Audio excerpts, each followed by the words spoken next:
Okay, we welcome you to another episode of Learning Stories. This is a show where we profile a diverse set of learners from the 21st century. In each episode of this show, we interview a guest who has a story to share about how they acquired a set of skills and knowledge in a creative and innovative manner. In the process, we hope to uncover a new understanding of learning as conceptualized by the guest in our show. Today's guest, Agraj Rathi, is someone that whose paths our paths crossed at an interesting time in both our lives. We were actually playing soccer with a group of common friends, and we reconnected much later. A little bit about Agraj before we jump into the conversation. So, Agraj is an adventurer, conservationist, and science writer. He traded the corporate grind for a life of adventure, swapping spreadsheets for survival skills and boardrooms for breathtaking landscapes. Over the past few years, he's dived the depths of the Caribbean, wandered the dunes of the Thar Desert, sailed on the Atlantic Ocean, surfed the waves of India's west coast, and braved the mighty Himalayas. His adventures have taught him invaluable lessons about nature, resilience, and the interconnectedness of all living things. He's currently based on Canada's west coast. Agraj is getting lost in conservation biology, blending his love for nature with his passion for storytelling. Through his blog, which I absolutely love, I've read all six posts and highly recommend it.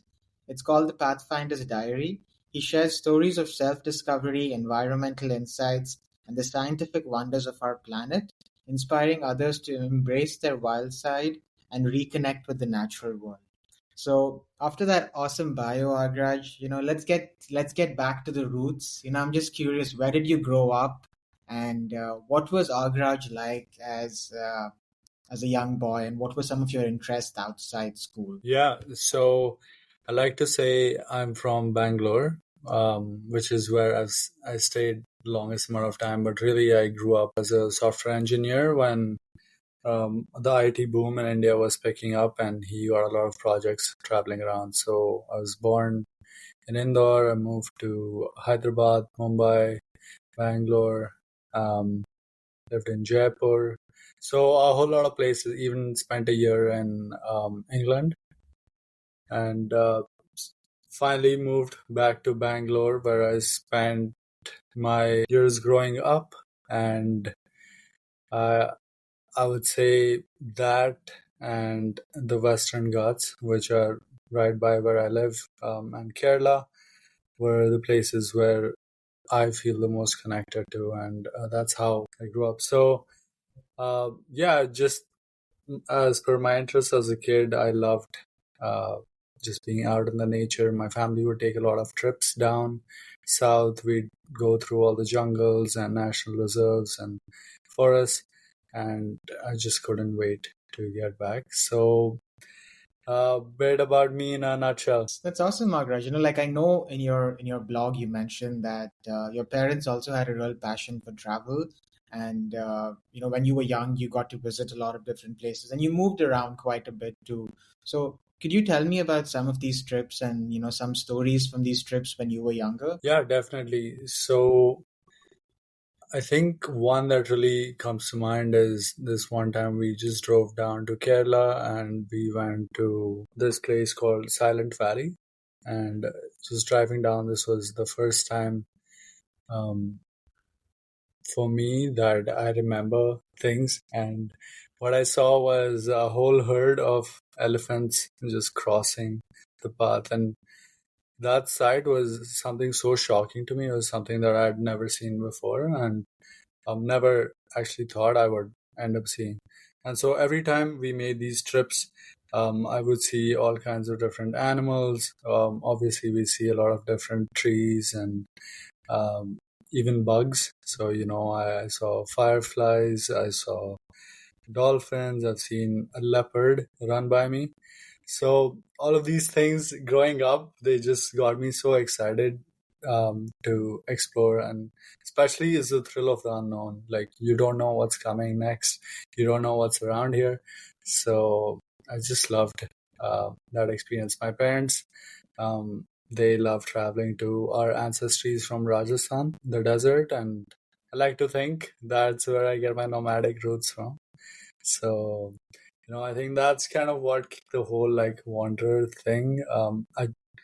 And especially living in different places, I feel like borders are more of just like a concept that I don't really believe in. I think we're all like citizens of the world, really, and we should have the freedom to travel and see places like our ancestors could, and be explorers, where you just were out there trying to find something. Yeah, and like I know in one of your posts, Agraj, you mentioned that like any other 17 to 18-year-old, you were grappling with career options and thinking about what to do next, and you did like a internship at a stock brokerage firm in Jaipur, and that's when you made this decision to go abroad and study.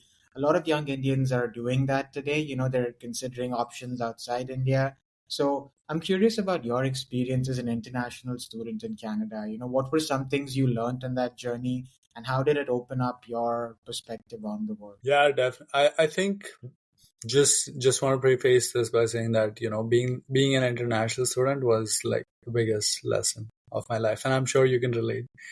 It's the first time, especially when you do go out just by yourself at such an age, where you haven't even learned how to adult properly. And in India, I know we're very coddled by our parents, and I think we're very privileged if you do have a chance to go study abroad, which means that your parents have been taking really good care of you.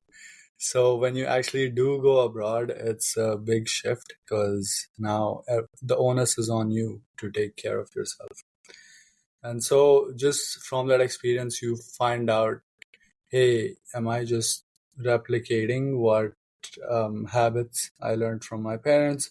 Or is there something more to me? Like, what am I and who am I? What am I here for? And as you go through, I think the Western way or just being international, it just teaches you a lot. And especially the people that you meet are likely to be other international students from around the world, and they bring their own perspectives. So, what it really does to you is it shows you that there's not just one way to go about solving a particular problem or doing something. You learn to see that there's many different paths that you can take. And another thing is it's just constantly being out of your comfort zone. There's a lot of things that you have to figure out yourself. And I think you always feel like you're the underdog. And sometimes that helps just uh, push you and, stay out of your comfort zone. So I think as an international student, that those are the main fundamental lessons that I learned. My time though was, I think it was a very interesting time. I was putting myself through college. So I had taken a loan in India, and I just worked really hard to get scholarships each year, stayed on campus, try to get college jobs. I think at one point I was working 3 jobs, um, just to make sure I pay for everything. Because especially as an international student, your fees is always going to be extreme, and you don't want to be a bigger burden on your parents or whoever's funding you. And you also need to know if you are taking debt, it's a big commitment. It's pretty much a risk that you're taking, and your family or your guardians are taking with you, and they're putting a lot on you. So it may be easy to just live the same kind of lifestyle you are in India, but you really have to know that there's other expectations. Yeah, I think it's hard to understand the consequences of not living up to those expectations until it actually happens, right? For I know, like sometimes when you are an international student, you've got to take up whatever job comes to you. And in your blog, you spoke about working as a server at a restaurant, working in your university's essay center. You were selling credit cards at a retail store at one point of time. So what degree did you actually do? And was that where you got your first job outside university? Yeah, so I think you really learn to be a jack of all trades, not just like in terms of your career, but also at home. You really have to learn how to cook, clean, take care of yourself, manage your household, things like that. So those really help, build you up. But in terms of my career and where I went, I studied at Western University at the Ivy Business School, and I did a business degree in business administration. So that school was pretty intense. I think very different from a lot of colleges you'd find in Canada. But I find that what I learned out of that was more of a way to present myself, a way to hold myself, and it was a very corporate, very sophisticated school, I would say. And the first job that I got out of that was also in business, and the first few jobs I did especially. So there were a lot of tying tech, sales, marketing, and just human psychology, which were the things that I find really interesting, and just understanding how the human mind works and what makes us do the things that we do. So that's what I focus my studies on, and as a result, I got a job in a field. My first job was selling software to municipalities, and so that's where I learned how the Canadian government runs, and how cities and towns here are so organized, and how things are planned out so efficiently. So that was a very great insight for me, because I really wanted to do something that gave back and actually had an impact. And just learning about that, about public service, about how we can help taxpayers save the most or get the most out of their money was something I found really fascinating. Moving on, since then, I've found out that, like you, I have a lot more creative um, tendencies than I had thought before. And but I was just like always so scared to explore those. And also because the reality is, being an international student, you're out here trying to secure a home, secure a place to stay, and of course have a good return on your investment that you've made in yourself. So there's a lot of factors weighing in, and that adds a lot of stress to what you want to do. So sometimes you're not at the liberty to choose what you want to do, and you just have to make ends meet. But as you gain your bearings, as you understand yourself more, and you figure out more about the path that you're taking, I think it just becomes easier to realize that, hey, this is the path I want to take, this is how I'm going to work to this goal, and things just slowly become possible. Yeah, and like I think like even your blog, it's called the Pathfinder's Diary, and I think like a lot of young people feel and believe, that sometimes you choose a career and you've got to stay in it for the rest of your life.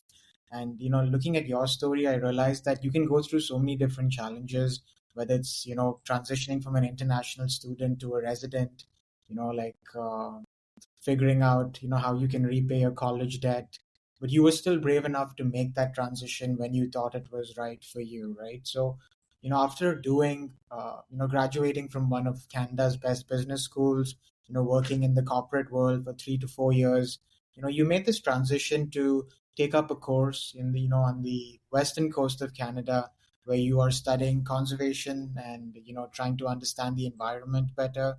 So what motivated that decision? I know, you spoke about your experience in the pandemic and some trips that you took home in those last few years that really shaped your perspective. And I'd love to hear about this trip you took with your friends to the Himalayas and some of the things you realized when you were sitting with the mountains up in the hills. And how did that change your outlook on your career and purpose over here? Yeah, so I think during COVID, like a lot of us, I was really burnt out because I was just staying in my room the whole time. And I know, like, we're on this call, so we're definitely extroverts. So I just think being a person like that and just being stuck inside with no one to talk to, especially as an international student, where your whole family is away from you, your loved ones are in another country, and you don't know what's going to happen. Um, and just being isolated by yourself, even though you'd want to hang out with people, make friends, there is just no opportunity to do so. So slowly you just start going a little stir crazy, just staying at home, and you start contemplating what really matters to you in your life. And so for me, um, there was a breaking point um, when I did secure my Canadian permanent residency. And at that point, I had been grinding for a few years, about, like, as you said, 3 to 4 years. And I had paid off my student debt.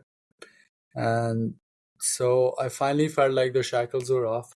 And I had a good hard think about what what kind of person I want to be and what kind of things that I want to do.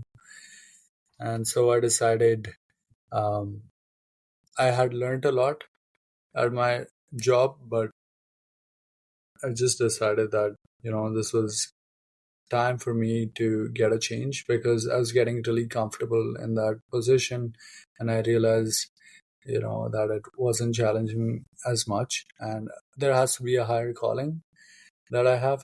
And so this is a philosophy I follow, is that comfort kills creativity. And I just felt really comfortable there, and so I just wanted to shock my system. And I decided, hey, I can always come back to Canada. I always have this opportunity. um, I paid off my student debt. I have some sort of financial stability now, and my lease had just run out. So I just felt like everything was pointing me in this direction, where I could just explore my avenues. And I hadn't been back home in many years, because I was so focused on paying off my loans, getting Canadian residency, these kind of goals that I had set out for myself. And once I'd achieved them, I'm just thinking, what's next? So I decided to go back to India, and I actually just quit my job and I just moved as soon as I got my residency. And I was in India for the next 6 months. So over these 6 months, I spent a lot of time in the Himalayas, spent some time in the desert, and I spent some time on the west coast of India just learning how to surf.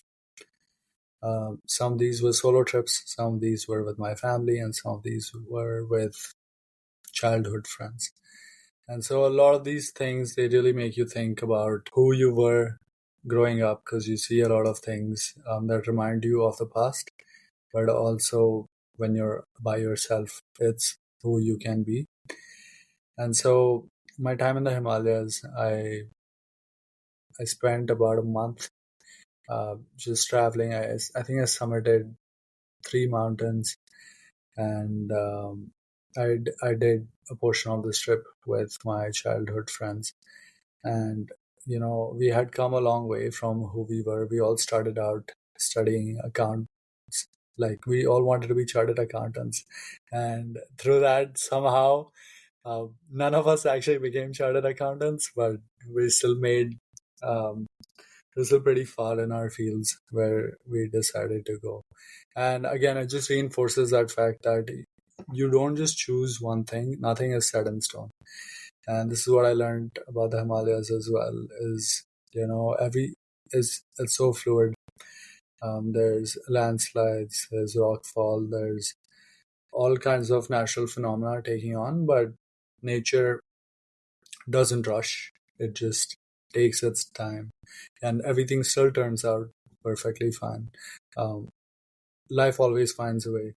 Even and now, as I'm learning more about conservation biology, like I've been analyzing soils and uh, plant behavior, plant species, these kind of things. And I was just looking back. I was just thinking about the Himalayas and how the soil up in the mountains is actually very nutrient poor.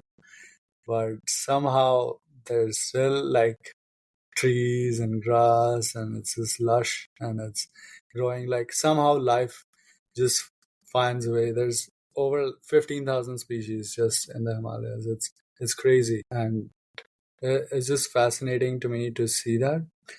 And from that, like, I learned that, I was able to survive in the wild, and through that I learned that I just have the resilience in me to try something new, to experiment, and to actually pursue something that I really enjoyed. Another thing about the Himalayas was, you're just in a very remote place often, and you do see a lot of monks. So Buddhism is always something that um, I was fascinated by, and so as I looked into the readings and the teachings, I really understood the perspective they have of, no attachments, nothing. How can you be satisfied when you actually have nothing? And it just makes you realize that as long as you're self-sufficient, as long as you have yourself and you know that you're going to be okay, nothing can really stop you. So, uh, what is your higher purpose? What are you here for?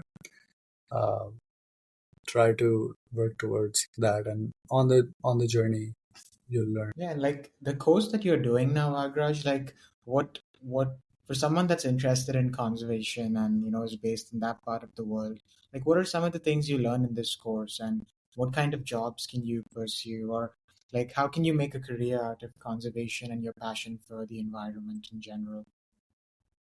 Yeah, I think if you're in it for the money, this is definitely not the right program to be in. You can spend years studying biology, conservation science, ecological restoration, all these things, but you won't make that much money. It's more for kind of people who value the outdoors, who understand that everything in nature is interconnected, and that nothing can function without another. And so what I am learning in this course right now, I've just started some courses, as I was mentioning, on soil, on earth science, on hydrology, just the processes of the earth, how the earth functions, and what are the key things to look for when you're assessing if a location is healthy or suffering. And so I've also been looking at trees and making maps, taking measurements of natural resources. So, calculating what's the volume of a tree, or perhaps how many fish are there in this pond, or how many deer can be sustained by this forest. And so you just learn the limits of the resources and how you can better be a steward. And the purpose for me to take this course really was that I do already have a background in writing and just storytelling, and I what I found was, there wasn't as much of a representation of people like us in this field. And I know India has some of the most diverse forests. It has so much going. It's one of the ecological hotspots of the world. But growing up, none of us were ever taught to place emphasis on the environment. For a lot of teachers I found that taught me, it was more of a check the box kind of teaching, but I want to change that. And I know India has so much going for it. There's If we can just protect our wildlife, we can protect our natural resources, we can actually uh, be a major part, and just the nature itself adds so much more than just monetary value. It really makes you feel alive when you're outside. So I just want to share um, my love for the nature with people who might be interested, and make it seem okay that people like you and I can be part of saving it. That's powerful, Agraj. And like in terms of statistics, I know you spend time in India and you're in Canada that has a lot of natural resources, especially the part of Canada you stay in right now, like Vancouver, is beautiful. It's green. It's got mountains and like rivers and all of these wonderful things. Like, what are some statistics that you've discovered about the part of India that you stayed in, or the part of Canada that you stay in now, that surprised you or that showed you that there's a need for sort of understanding and preserving these natural resources? Yeah, I think the biggest statistic and a reason why I moved to the West Coast was I think about 73-75% of British Columbia is covered in forests, or even more than that. Don't quote me on the exact number, but it's a really high number. And the place I was living in India, um, Bangalore, obviously it's called the Garden City of India. But lately, as I spent years going back home, coming back to Canada, I'd noticed how differently things were maintained and how the environment was upkept. Lately in India, I do see that there's more of a green drive, and a lot of people are paying more attention to saving our forests and saving our natural resources. But I think for a lot of people in India, that's still a far-fetched dream. Like, it's only areas where people are fairly affluent that you can actually afford to take care of these and not worry. And there's a lot of education that's lacking in India, that people don't know the kind of actions they take can affect the life of so many other species. Like, we're so caught in the world, we just think that humans are the only organisms living in the world, but it's just a fact of life that we can easily be outnumbered. And I think we humans, out of all the species on Earth, humans make up less than a percent. So there's so many other things other than us, and we're just so caught up in the rat race that we don't realize what's out here. And so some of the statistics I would say, yeah, is just how much land is protected, how much waste is generated, and just what accessibility do people have to these areas. Yeah, like, and what are some simple things, you know, like citizens can do in their cities and governments can do on a larger state and national level to conserve our environment in our unique ways? Yeah, I think there's so many ways you can give back, and number one, how I got into it personally was through volunteering. And so for me, I spent maybe 5-6 years just as a corporate drone, just working in a cubicle, working in offices, just inside. And I really wanted to experience what it would be like working outside. Ever since as a child, I always wanted to be on one of those Nat Geo crews, like finding the animals in the jungles of Madagascar or wherever, and just exploring all these unexplored parts of the world. And I think so. What I'm sorry, what was the question? I just went Like, what on are and some simple ways we can give yeah. back to the environment? Sorry. So yeah, simple ways. I think I always wanted to do this, and so I started volunteering, and I think that's the number one way that you can actually start getting involved. And you want to look at the things that you actually are interested in. So, for instance, you like swimming, you like the ocean, maybe volunteer at a marine facility or some kind of ocean facility. I know a lot of environmental volunteering is about cleaning up and being a good steward. But if you actually look hard enough, you can do many other things to volunteer. So you can teach people, you can write something, you can make some videos, you can go tree planting, and slowly you learn. Just try to volunteer with things that you connect with, And so, for instance, if you like birds, hearing birds, you can help volunteer counting the number of birds and the species, and there's a lot of drives to do that. And that way, you not only do you learn a lot about volunteering, you're also uh, giving back to society, but you also just see what it could be like in a career like this, what you could be doing. And it's just taking the courage to actually go out and do this, making the time.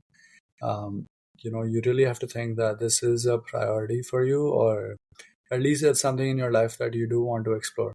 I'll just say that you just need to be open to new experiences. There are many ways that you can help out, and so some of the key ways obviously are through volunteering.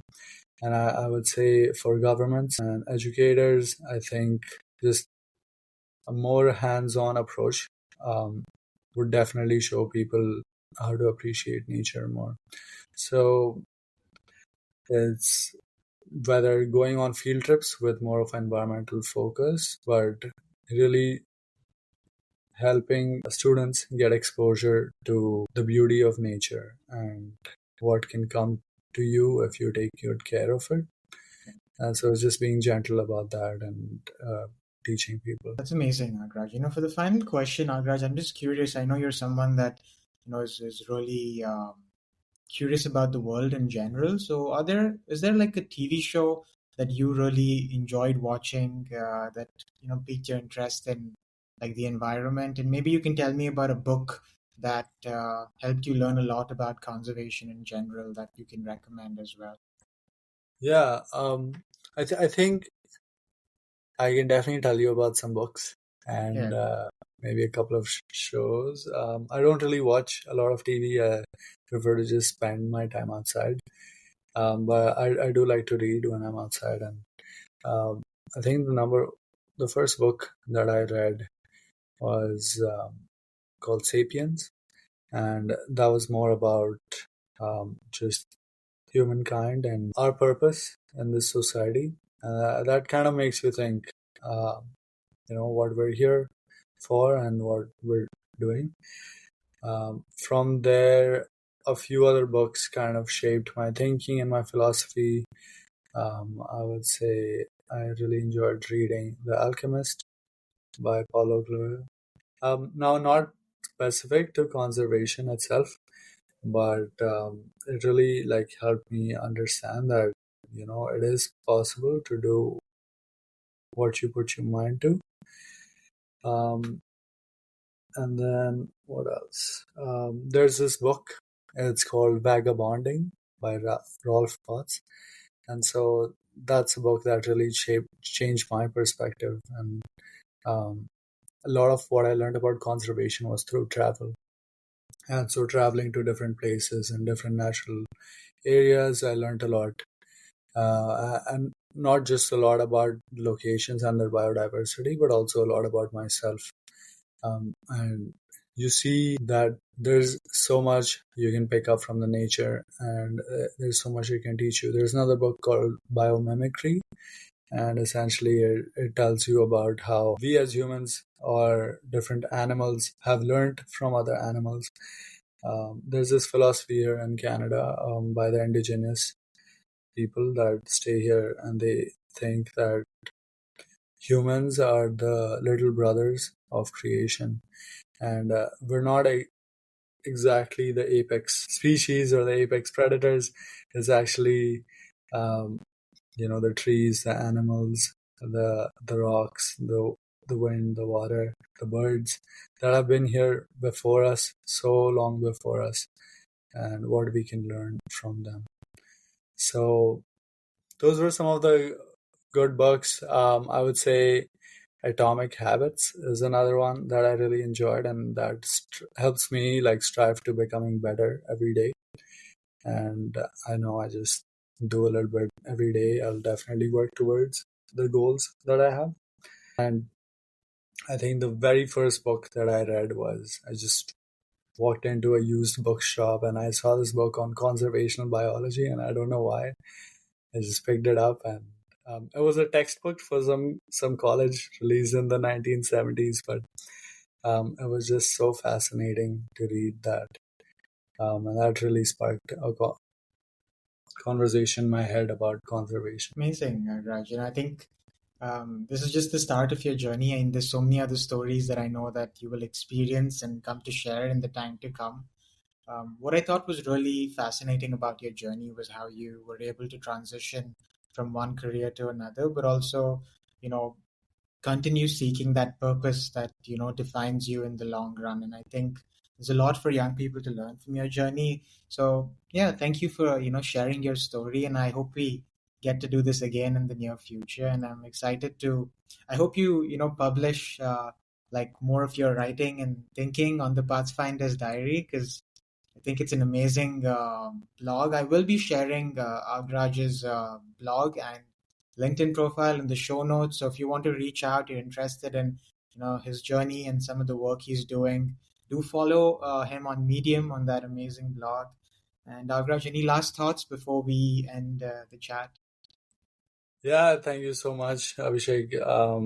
Really great talking to you as well. Last thoughts that I'd love to share would be that, adventure is something that you just have to continue seeking, and, it's not about just conquering the mountain. I would say it's more about just conquering the mountain that is inside you and just finding your limits and pushing through them. I think will help you and anyone who's trying to go down the same path.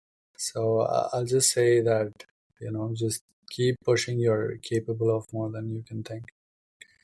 And thank you once again. On that note, thank you for tuning in to this episode of Learning Stories. Do subscribe to the channel for more such interviews with amazing young Indians doing powerful things in their own contexts. And do follow the Pathfinder's Diary and Agraj's amazing work and writing on the internet. Until next time, this is Abhishek Shetty and the T-shirt tuber signing off on Learning Stories.